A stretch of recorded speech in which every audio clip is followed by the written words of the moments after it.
अस्सलाम वालेकुम everyone, my name is Munir Ahmad. Last video में हमने डिस्कस किया था online business versus offline business. अभी उसी वीडियो की कंटिन्यूशन में आगे हम डिस्कस करते हैं कि जो हमारा स्टार्टअप कॉस्ट होती है, इनिशियल कॉस्ट होती है कोई भी बिजनेस को शुरू करने में, उनमें कौन कौन से हेड्स शामिल है।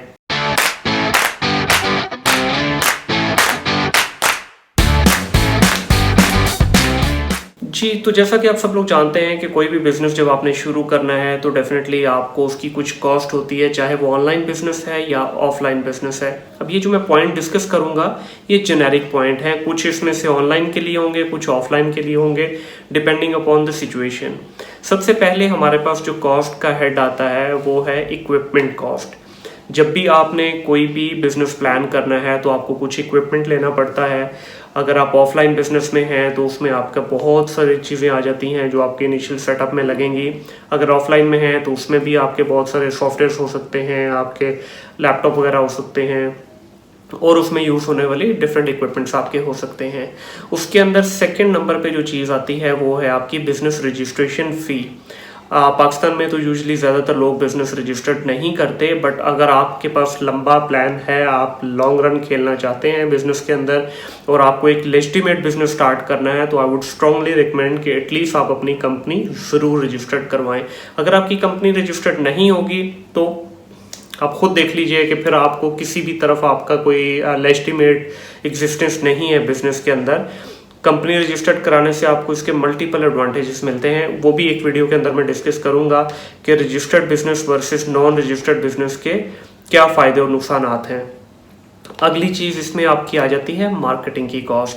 देखिए, कोई भी बिज़नेस जब आप करते हैं तो बड़ी से बड़ी दुनिया की जो मल्टीनेशनल कंपनीज़ हैं वो अपने बजट का, अपने ओवरऑल जो इनकम है उसका मेजर पोर्शन रखती हैं मार्केटिंग के लिए। तो एटलीस्ट इसमें मैं ज़ाती तौर पे रिकमेंड करूँगा कि आप ऑनलाइन में हैं या ऑफलाइन में, एटलीस्ट आप 10% जो है वो अपना बजट एलोकेट करें मार्केटिंग के लिए, क्योंकि सीधी बात है, जो दिखता है वो बिकता है। तो इस फॉर्मूले के ऊपर अगर आप काम करेंगे तो इंशाल्लाह आपको बिज़नेस के अंदर सक्सेस भी मिलेगी और उसके लिए आपको पैसे भी लगाने पड़ते हैं। अगली चीज़ इसमें आ जाती है इन्वेस्टमेंट प्लानिंग की। जब भी आपने किसी चीज़ के अंदर आपने अपनी इन्वेस्टमेंट करनी है तो उसके मल्टीपल हेड्स तो बनेंगे ही बनेंगे, साथ में आपने देखना है कि कहाँ पे इन्वेस्टमेंट ज़्यादा आपकी ज़रूरत है बिज़नेस की, कहाँ पे नहीं। अब इन्वेस्टमेंट जो सबसे ज़्यादा आपकी होती है वो आपकी इन्वेंट्री पे होती है। अब ऑलमोस्ट 25 से 50% आपके टोटल जो कैपिटल है उसका आपकी इन्वेंट्री के ऊपर जाता है। अब बहुत सारे लोग हैं वो कहते हैं जी कि इन्वेंट्री हम साथ साथ लेते रहेंगे, चलते रहेंगे। देखिए, इन्वेंट्री प्लानिंग जो है वो बिज़नेस का की है। आपके पास अगर प्रॉपर इन्वेंट्री प्लानिंग नहीं होगी, आपके पास सफिशिएंट स्टॉक अवेलेबल नहीं होगा, तो आप प्रॉपर तरीके से उसको मार्केट के अंदर कवर नहीं कर पाते हैं। अगली चीज़ आ जाती है आपकी पेरोल। पेरोल का भी इसी तरह से है कि आप चाहे ऑनलाइन में हैं या आप ऑफलाइन बिजनेस के अंदर हैं, आपको अपने एम्प्लॉयज़ की, अपने स्टाफ की सैलरीज तो देनी है।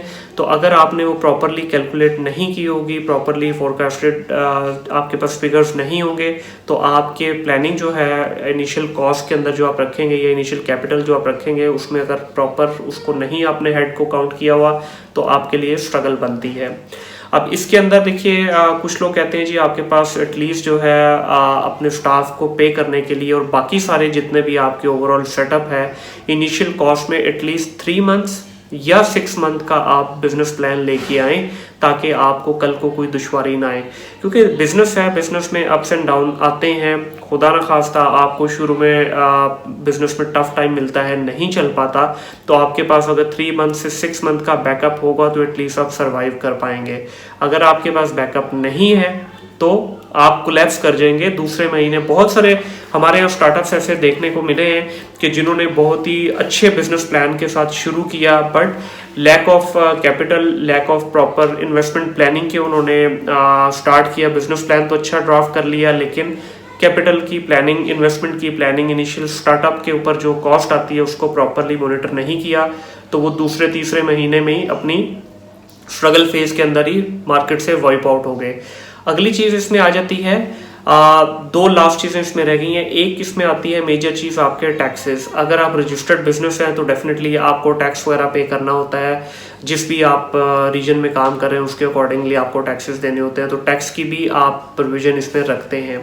आखिरी चीज़ इसमें आ जाती है बिजनेस की मिसलेनियस या ट्रैवलिंग एक्सपेंस में उसको बोलता हूँ। हर बिजनेस के अंदर मिसलेनियस एक्सपेंसेस होते हैं, उसमें आपके किचन के एक्सपेंसेस भी आ जाते हैं, आपके जो आप गेस्ट अगर कोई आ रहे हैं उनके एक्सपेंस भी आएंगे शामिल, आपने कहीं ट्रैवलिंग करनी है, आपका स्टॉक आ रहा है, स्टॉक जा रहा है, आपके लोग आ जा रहे हैं एक सिटी से दूसरे सिटी में, तो उस कॉस्ट को भी लाजमी रखिए। मिसलेनियस कॉस्ट एक ऐसी चीज़ है जिसको बहुत सारे बिजनेसेस जो हैं वो ओवरलुक कर जाते हैं, लेकिन बाद में वही प्रॉब्लम क्रिएट कर देती है। तो इस चीज़ का खास ख्याल रखिए कि आप जो है कोई भी चीज़ ऐसी स्टार्टअप जब आप कर रहे हैं, जब भी कोई बिजनेस की कॉस्ट आप इनिशियली निकाल रहे हैं, तो छोटा एलिमेंट हो या बड़ा एलिमेंट आपने छोड़ना नहीं, हर चीज़ को डॉक्यूमेंटेड कीजिए। बिकॉज अगर आपके पास चीज़ें डॉक्यूमेंटेड होंगी तो आप आराम से उन चीज़ों को आगे जाके प्लान में अपने शामिल कर सकते हैं। डॉक्यूमेंटेड नहीं होंगी तो अनफोर्सीन चीज़ें जो हैं वो हमेशा तंग करती हैं। अनफोर्सीन चीज़ें हमेशा आपको डिस्टर्ब करेंगी, वो चाहे आप ऑनलाइन बिजनेस में हैं या ऑफलाइन बिजनेस में हैं। जिस तरह लास्ट हमने वीडियो में बात की थी कि कोरोना की जब ये सारी वेव एक आई पूरी दुनिया के अंदर, तो जितने अच्छे बिजनेसेस थे उन्होंने इमीडिएटली अपने शिफ्ट किया, अपनी स्ट्रैटेजी को चेंज किया, बिजनेस प्लान बनाया, उसका सारा जो फंडिंग जो भी करनी थी करके उन्होंने मूव कर गए ऑफलाइन से ऑनलाइन में, और आज वो दोबारा फिर खड़े हो गए हैं। उनके ऑफलाइन भी चल रहे हैं, प्लस साथ में उनका एक और वेंचर ऑनलाइन का भी स्टार्ट हो गया। तो जो लोग प्रॉपर प्लानिंग नहीं करते वो लोग बिजनेस के अंदर स्ट्रगल करते हैं। तो हमेशा बिजनेस को प्लानिंग करके कीजिए। प्लानिंग के बाद अगर उसमें कोई इशू आता है तो वो आपके लिए एक लर्निंग कर्व बनेगा। आप अपनी फेलियर स्टोरी से सीख सकते हैं कि मैंने कहाँ पे मिस्टेक की थी पूरे इस जर्नी के अंदर, इस पूरे बिजनेस में, जिसको मैं नेक्स्ट अपने जो भी वेंचर स्टार्ट करूँगा उसमें अवॉइड कर सकूँ। तो ये चंद एक पॉइंट थे जो आई जस्ट थॉट कि मैं आपके सामने रखूँ कि आपको हो सकता है इनमें से किसी भी पॉइंट को अगर आपने ओवरलुक किया है तो अपने बिजनेस में उसको लाजमी कंसिडर करें। बस आज की वीडियो में इतना ही। इंशाल्लाह नेक्स्ट किसी और टॉपिक के साथ आपकी खिदमत में हाजिर होऊंगा। टिल देन अल्लाह हाफिज़।